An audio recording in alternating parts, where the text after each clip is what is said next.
Yeah, my trigger fingers itching for your pension, so I'm. Hi, this is Angela giving you news Angie's Way.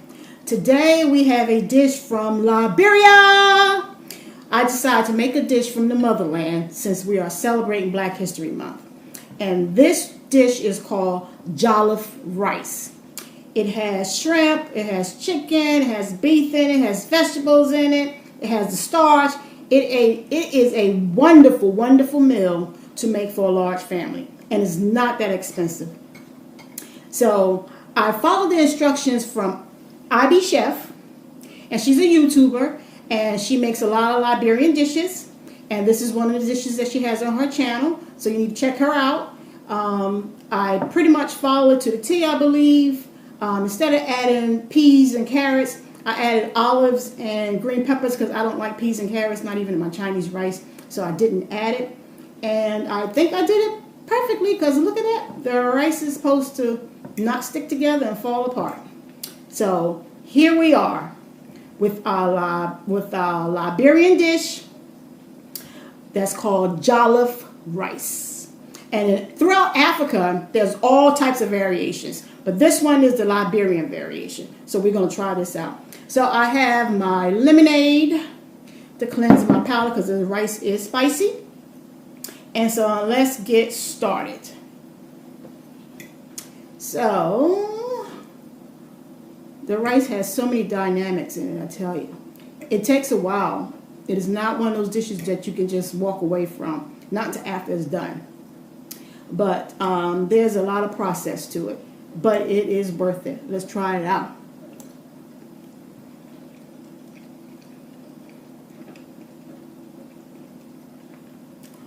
This is a tasteful, very tasteful rice. Ooh, and it got a kick to it. Mmm. Mmm. Mm-hmm. Mm-hmm. That tomato sauce, when you make it, you'll see what I'm talking about. Oh, this rice is delicious. Absolutely delicious. Did I say delicious? Delicious.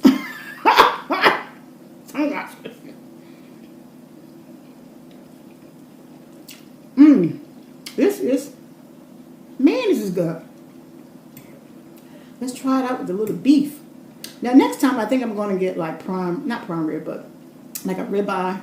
This time I use the stew beef type chunks of meat because it's already cut up. It's a little chewy, but it's very tasty.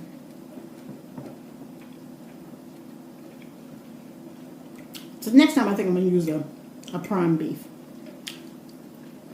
Mmm. Let's try it with the shrimp. Mmm.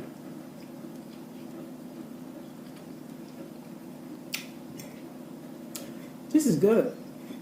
I can do this all the time. This would be great for when you have potluck or you have those get-togethers.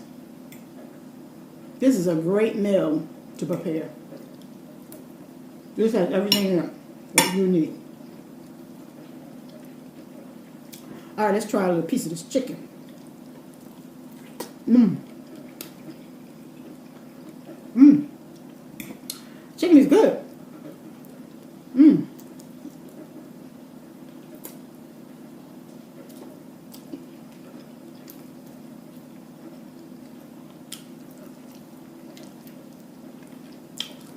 The chicken has a nice flavor to it.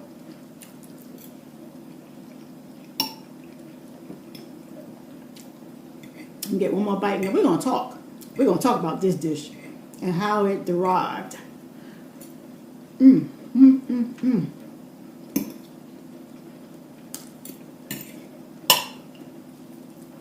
Let's try this chicken raw. You gotta suck off everything. On your chicken. And one of the ways I did my chicken was, I learned this from my Caribbean friends, is you marinate, or you let it sit overnight. or a few hours of lemon juice.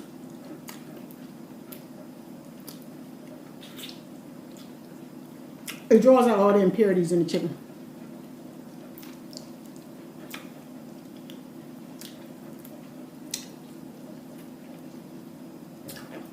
And it gives the chicken a nice flavor, especially when you fry it.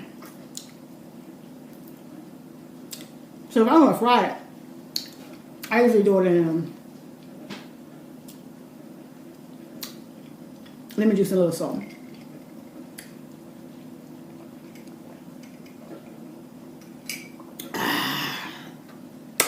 Nice and refreshing.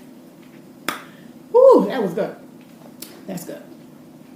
So, just give you a little Black history trivia.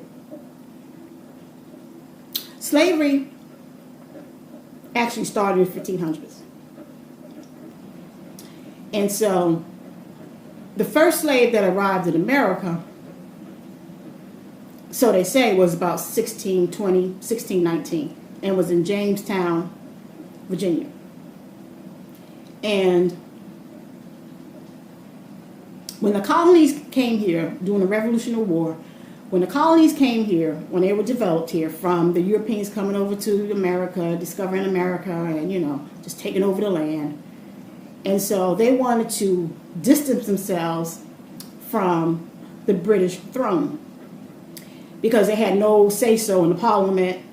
They, they built all these colonies in a new world, but they had really no say-so. And then they were being taxed. So it was taxation with no representation. So they went to war with the British, with their own people, pretty much, because that's where they came from. They came from Europe. So what they did was, which was pretty much strategic, they offered slaves. Now, during this time, we were slaves. There were Africans that were slaves in America. So they did this. They offered them a chance to fight with them against the Americans, fight with the British against the Americans, even though they were African Americans, but they were slaves. So they had no entitlement, no nothing. They were just slaves with no rights to anything. So they encouraged them to fight with them, and in return, they would give them land, allow them to be free. So a lot of African Americans, a lot of slaves, I should say, because most of them were not that far from their homeland, decided to do this. And so after the war was over, what they did was they moved them to Nova Scotia. There was about 3,000 of them that was in Nova Scotia. And some of them crossed over to Canada. And, Nova Scotia was very cold, so they couldn't plant anything. And they really didn't get what they wanted to get because they wanted to be able to grow, to plant, and to build a colony or to build their, their family. And just to be able to be free people and work like everyone else and earn a wage. But even then, their wage was always less than the white counterpart. So we were always still behind because we were always still getting less than the white folks. And so the British colony decided, well, why don't we just go ahead and, send some of them over to Africa and have them to do a settlement in Africa. And so there you have it. You had 3 black countries that were started. You got Haiti, who were slave descendants that took over, that fought the French and took over the island and became free. And then you have Liberia. And Liberia, there was about, I think it was about 1,000 or more Africans that were slaves, went over to Liberia. And Liberia is right in the middle of Sierra Leone and Guinea. So they're right there in the middle on the coastline. So they ended up going to Liberia and they settled there. And so, of course, there's indigenous people there as well. So they had, cohabitate. They had to get along with everyone. And so they became the second, and Sierra Leone is the third. And Sierra Leone has a town that's called Freetown, that the slaves, when they settled in that's what they call that town, Freetown. And so Liberia was started just like Sierra Leone and Haiti. They are black countries that were settled by African Americans. So our roots go real deep. Real deep. We'll try some of this rice. And this is one of the dishes from Liberia. And Liberia and like Sierra Leone, those are countries that are run by black folks.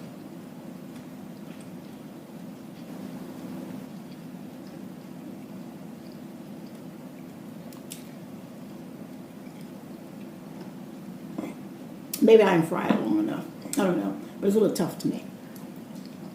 So I'll get a prime beef next time and dice it up. But Sierra Leone,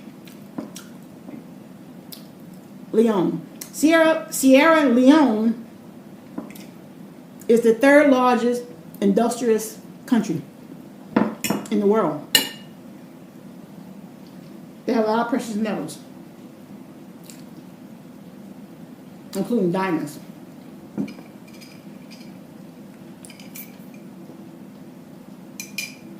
Now in Liberia, most of the settlers learn how to navigate.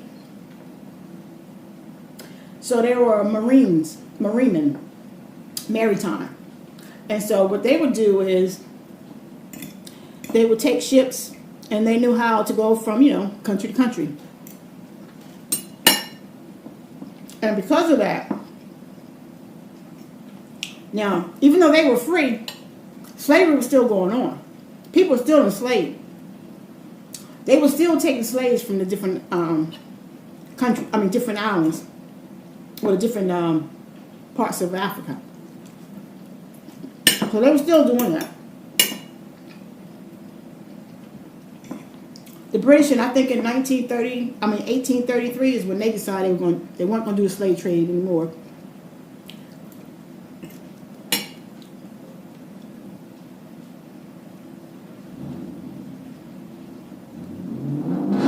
Because one of the things they were doing for insurance-wise was, if they didn't have enough food on that ship to feed all those slaves, they would throw the slaves off so they didn't have enough just to accommodate the people that they had enough food for.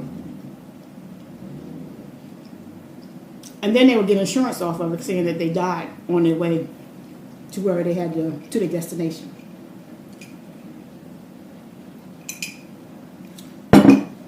So that was one of the arguments that the British had. One of the reasons why they wanted to stop the trade. Along with that, it was inhumane.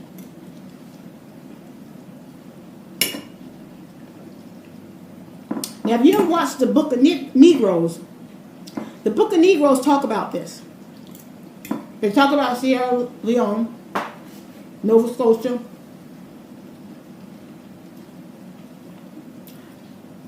because one of the things that the British did, and I must say they did something right, was they record everybody in their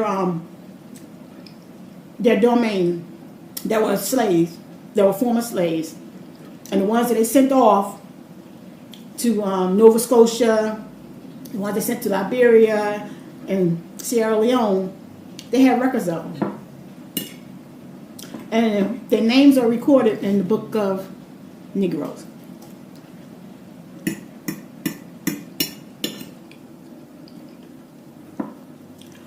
I downloaded, because I couldn't find it, the Book of Negroes. Because I remember watching it a long time ago, during Black History Month. I guess it was like on WGN a long time ago. And I went on Amazon and they have it. So I bought all the series. It was like $6.99 for all the series.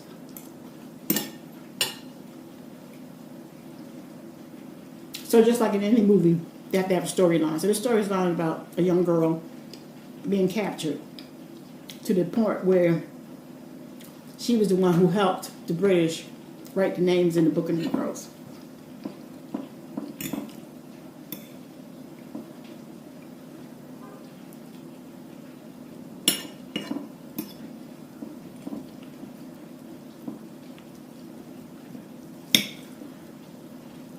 So you need to check out the movie.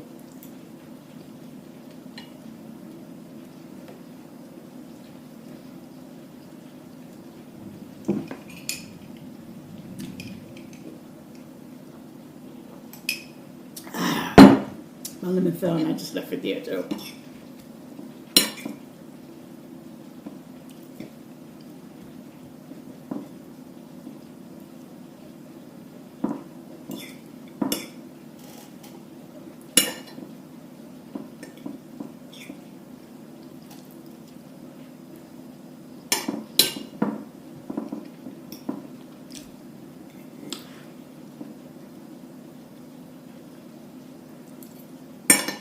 So,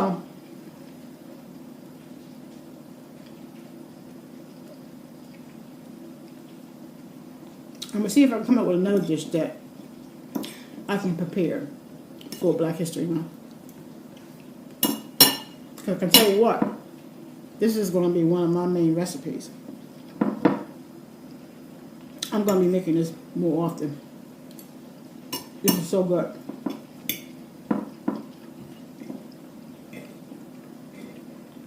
So, so good.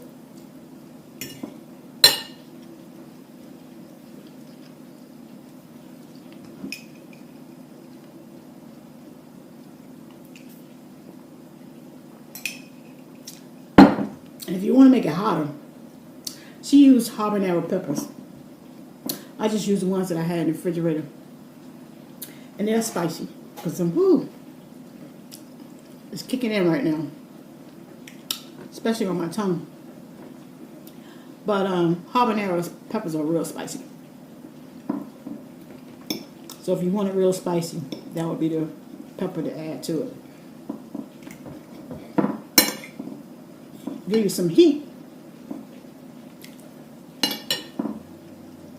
Eat this other piece of chicken.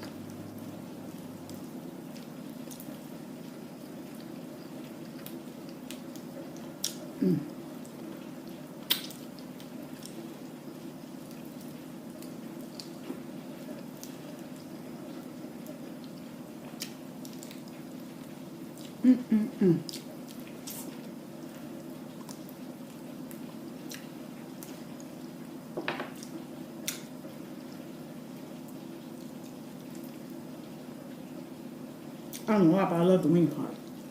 That's why I kept it on. I know most people just cut this part off, but I just love the fat in it.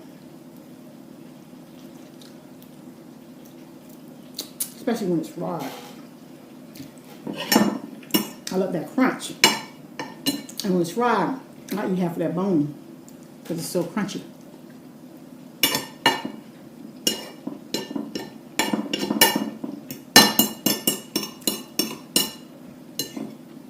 Ooh, ooh, ooh, ooh, ooh, ooh.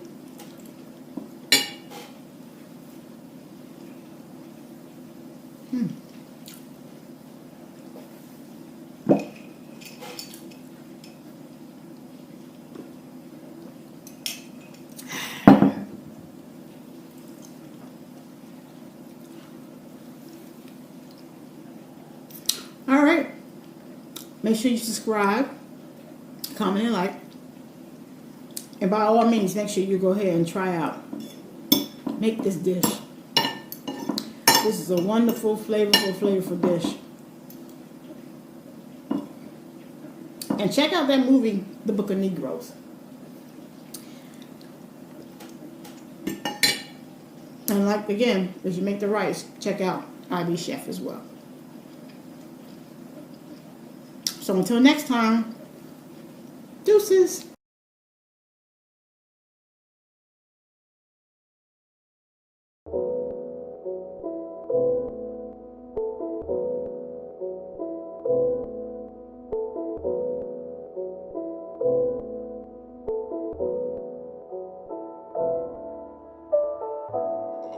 Apollo Crew.